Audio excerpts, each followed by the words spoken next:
Hello friends. आज हम NCERT class 6 का थर्ड चैप्टर लेके आए हैं, जो है motion of earth. Motion of earth third chapter. ये मोशन ऑफ अर्थ की अर्थ का जो मोशन कैसे होता है और उस मोशन का कहाँ कहाँ क्या इम्पैक्ट पड़ता है, क्या इफेक्ट पड़ता है, सीजन कैसे कैसे होते हैं, या किस दिन ज़्यादा गर्मी होती है, किस दिन कम गर्मी होती है, ये सब अर्थ के रोटेशन पे डिपेंड करता है। ठीक है, तो हम स्टार्ट करते हैं सबसे पहले कि रोटेशन और रिवॉल्यूशन में डिफरेंस पता होना चाहिए। तो रोटेशन क्या होता है? Rotation is the movement of earth on its own axis.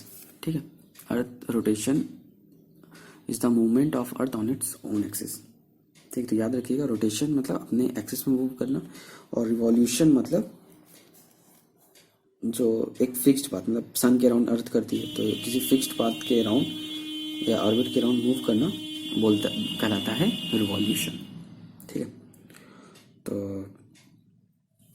ये चीज़ याद रखिए, ये तो याद ही हो गया। इसके अलावा जो अर्थ है, axis of earth makes an angle 66.5 with the orbital plane. जो जो अर्थ की एक्सिस है, ये अपनी अर्थ की एक्सिस है, ये रोटेशन होता रहता है ऐसे ऐसे। ठीक है, अर्थ का रोटेशन होता रहता है। तो ये जो ऑर्बिटल प्लेन है इससे 66.5 डिग्री पे इंक्लाइंड है। ठीक है, ये बहुत ज़रूरी चीज़, ये पता होना चाहिए, क्योंकि ये जिस टिल्ट है, इसकी वजह से जो हमारे यहाँ 4 सीजन है, इसकी वजह से ये आ रहे होते हैं। इसका बहुत बड़ा योगदान है उसमें।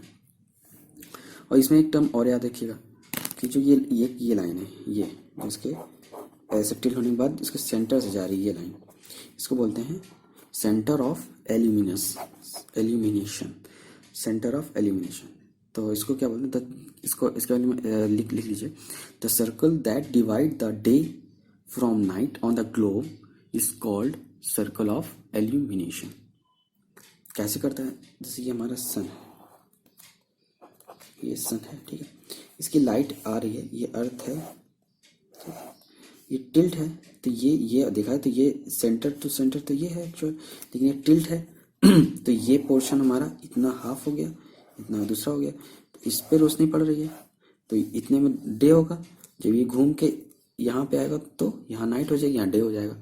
तो ये क्या है? ये कारण है, it is a reason behind the day and night of globe. ठीक है, तो ये रीजन क्या है? तो इसके पीछे कारण क्या है? इसके पीछे सर्कल ऑफ एल्यूमिनेशन है। ओके, नेक्स्ट हम आते हैं सबसे मोस्ट इम्पॉर्टेंट चीज़ पे, कि जो हमारी अर्थ है ये रोटेट कर रही है। ठीक है, तो रोटेट करने से ही जो विंटर, समर, स्प्रिंग, ऑटम, ये सीजन्स आते हैं। ठीक है, तो ये है सन। ठीक है, ये सन है, ये लाइट तो चारों तरफ ही देगा, चाहे जिस डायरेक्शन में घूमे। अर्थ चारों डायरेक्शन देता है। अब जैसे ये अपनी अर्थ है, ये तो आप अभी हम लोग देखे ही, ये 66.5 डिग्री पे झुकी हुई है अबाउट इट्स किस पे? ऑर्बिटल प्लेन के। ठीक है, रोटेट कर रही है यहाँ पे, और ये तो लाइन ऑफ एल्यूमिनेशन है। तो जब यहाँ पे आई, ठीक है, तो ये है नॉर्दर्न हेमिस्फीयर और ये सदर्न हेमिस्फीयर। ठीक है, तो नॉर्दर्न हेमिस्फीयर में कुछ इस साइड वाला पार्ट भी तो आ रहा ही है, और इधर वाला पार्ट कुछ पीछे जा रहा है। तो ये वाला पार्ट जो है, इतना पार्ट, ठीक है, तो यहाँ पे क्या होगा? यहाँ पे होगा समर। ठीक है, और जो ये पार्ट होगा, इस पार्ट में जो पीछे वाला पार्ट है, इतना पार्ट, इसमें हो रहा होगा विंटर। ठीक है, ठीक है, ये होगा। तो यहाँ पे समर हो रहा होगा, तो जहाँ पे समर है, ठीक है, क्योंकि नॉर्दर्न हेमिस्फीयर में जो मैक्सिमम हमारे कंटिनेंट्स हैं, वो नॉर्दर्न हेमिस्फीयर पे ही मैक्सिमम है। तो इस वजह से ही मतलब हम इसके ही टर्म्स को हम लोग कंक्लूड करते हैं ज़्यादातर। तो जो क्योंकि यहाँ पे समर हो रहा था, तो यहाँ पे समर सोलेस्टिस इसको बोलते हैं, समर सोलेस्टिस बोलते हैं। ठीक है, तो वो कब होता है? वहाँ पे वो आता है 21 जून को, जो 21 जून को समर सोलेस्टिस, उस दिन सबसे ज़्यादा गर्म दिन होता है, समर सोलेस्टिस होता है। फिर ये यहाँ से घूमा, समर से घूमा, इधर आया यहाँ से रोटेट कर रहा है, यहाँ पहुँचा है। जब ये यहाँ पहुँचा, तो यहाँ पे भी तो अपनी एक्सिस पे झुकी हुई है, अर्थ रोटेट कर रही है। तो यहाँ करी तो यहाँ पे उतना लाइट नहीं आ रही होती है, ठीक है।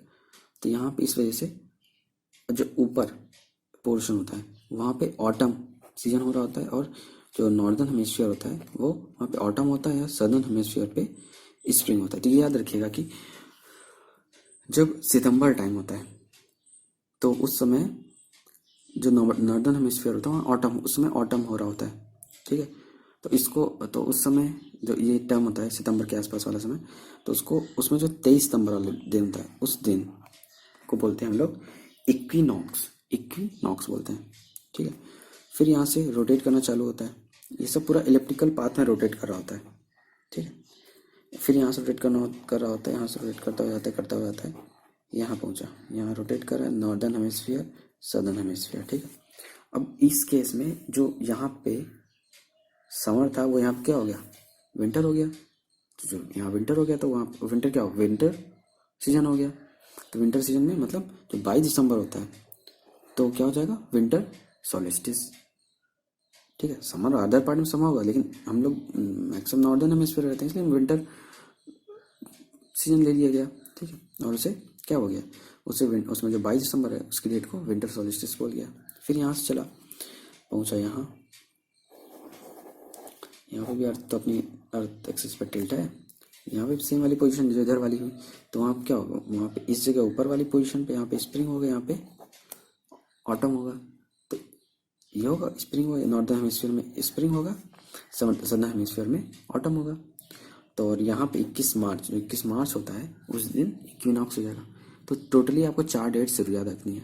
एक याद रखनी 21 जून, 23 सितंबर, 22 दिसंबर और 21 मार्च। तो 2 21 हैं, एक 22 23, मतलब 21 22 23 आपको याद रखना है। 2 21 मतलब 2 21 हैं, 21 21 अगल बगल, ठीक है। तो और महीने याद रख लीजिए कि एक जून होगा, एक सितंबर होगा, एक दिसंबर होगा और एक मार्च होगा, ठीक है। तो 21 21 याद रखिए, तो 21 या तो होगा मार्च में या तो सितंबर में होगा, ठीक है। तो अब एक चीज़ याद रख लीजिए कि मार्च और जून आसपास है, ऑटम सीजन है, तो 21 मार्च 21 जून, फिर 23 22, तो 21 22 23 ऐसे याद रख लीजिए, 21 22 23 याद रख लीजिए, ठीक है। अब इसी में आगे बताया गया, जैसे हमने बताया था अभी कि summer solstice, winter solstice, equinox, ठीक है। तो वही कि समर सोलिस्टिस दोनों साइड ही होगा, वेदर होगा, बोधर होगा, ठीक है। तो 21 जून को समर सोलिस्टिस होता है, ठीक है। It is the longest day, shortest night, ठीक है। 21 June, tropic of cancer is directly to sun. तो ये 2 पॉइंट्स इसके हैं, बाकी और आप उसे लिख लीजिएगा जो अभी आपको चार्ट बताया था, अभी दिखाया था सूरज को के चारों पृथ्वी घूमते हुए। नेक्स्ट है विंटर सोलिस्टिस। तो विंटर सोलिस्टिस आता है 22 दिसंबर, ठीक है। इसमें एक जो विंटर वाला जो हमारा एरिया नॉर्दर्न हेमिस्फीयर है वहाँ पे लॉन्गेस्ट डे, शॉर्टेस्ट नाइट होगा, ठीक है। Tropic of capricorn receive directly night light directly, ठीक है। नेक्स्ट है equinox. Equinox equal day equal night, equal day equal night मतलब स्प्रिंग और ऑटम दोनों में इक्वल डे इक्वल नाइट वाला सीन रहेगा, ठीक है। तो ऑटम और स्प्रिंग में कंडीशन रहेगी। तो ऑटम होता है मतलब इक्विनॉक्स तो होते हैं 21 मार्च और एक होता है 23 सितंबर। तो अल्टीमेटली ये हम बोल सकते हैं कि day and night changes due to rotation and season changes due to revolution, ठीक है। तो याद रखिएगा कि रोटेशन और रिवॉल्यूशन से स्टार्ट हुआ था, और रोटेशन से स्टार्ट हुआ था। रोटेशन क्या होता है, अपने एक्सिस पे, रिवॉल्यूशन एक पूरा अर्थ के चारों ओर, ठीक है। तो अर्थ के चारों ओर घूम मतलब अर्थ के चारों ओर, सन के चारों ओर जो ऑर्बिटल प्लेन है, तो ऑर्बिटल प्लेन के चारों ओर घूमने की वजह से आता है सीजन चेंजेस होते हैं, ठीक है। और अपनी एक्सिस के चारों ओर घूमने से क्या आते हैं, वो डे एंड नाइट चेंज होते हैं, ठीक है। अब नेक्स्ट चैप्टर जिसे हम डील कर लेते हैं छोटा सा है, क्योंकि उसके बारे में इसमें हम तो बता नहीं सकते, उसके लिए ग्राफ वाफ होगा। मैप्स, तो मैप्स कई तरह के होते हैं। तो जनरली हम पढ़ते हैं 3 तरह के map, political map, physical map और थीमेटिक मैप। तो फिजिकल, पॉलिटिकल और थीमेटिक। फिजिकल मैप को हम रिलीफ मैप भी बोलते हैं, ठीक है। और रिलीफ मैप क्यों बोलते हैं, क्योंकि इसमें नेचुरल फीचर्स अर्थ के बताते हैं। इसमें हमको कोई एक्शन नहीं बताना होता है, जो एक्चुअल में अर्थ एग्जिस्ट कर रहा होता है उसको हम बताना होता है। ऐसा नहीं कि हमको बिल्डिंग बता रहे हैं, अर्थ में एग्जिस्टेंस जिसका है, ओरिजिनल, नेचुरल, उसको बताना होता है फिजिकल मैप में। पॉलिटिकल मैप में हमको शहर दिखाने होते हैं, टाउन दिखाने होते हैं, विलेज दिखाने होते हैं, बाउंड्रीज दिखाने, एक्स्ट्रा एक्स्ट्रा बहुत तरह की चीज़ें होती हैं, ठीक है, तो वो सब पॉलिटिकल मैप में आते हैं। थीमेटिक मैप क्या होता है? थीमेटिक मैप इसमें मतलब ये स्पेशल इंफॉर्मेशन के लिए होते हैं। जैसे हमको किसी का रोड मैप देना है, रेनफॉल का देना है, इंडस्ट्री का देना है, या कहाँ कहाँ से रोड जानी है, या किसी की बाउंड्री क्या है, मतलब बाउंड्री नहीं, बाउंड्री इसमें हुई, एक पर्टिकुलर स्टेट की क्या है वो है प्रॉब्लम, पाइपलाइन कहाँ से जा रही है, तो ये सब हम लोग थीमेटिक मैप में बताते हैं। मतलब थीमेटिक मैप होता है स्पेसिफिक इन्फॉर्मेशन के लिए आता है। अब कंपोनेंट ऑफ मैप क्या है? मतलब एक मैप में क्या क्या कंपोनेंट्स हो सकते हैं? कोई मैप बना रहे हैं हम, मतलब मैप है ऐसा कोई, तो ये मैप में क्या है? एक तो हमको कोई दो पॉइंट है, इनके बीच की क्या हमें डिस्टेंस पता होनी चाहिए, ये इससे किस डायरेक्शन में, या ये इससे किस डायरेक्शन में, या जो नॉर्मल डायरेक्शन वो किस डायरेक्शन, वो ये दोनों पॉइंट उससे किस डायरेक्शन में वो पता होना चाहिए। सिंबल, अगर ये पहाड़ है तो हमको पहाड़ का सिंबल पता होना चाहिए, ये कुआं है तो उसका कुआं का सिंबल होना चाहिए, तो हमको सिंबल, ये तीन चीज़ें बहुत इंपॉर्टेंट होती हैं।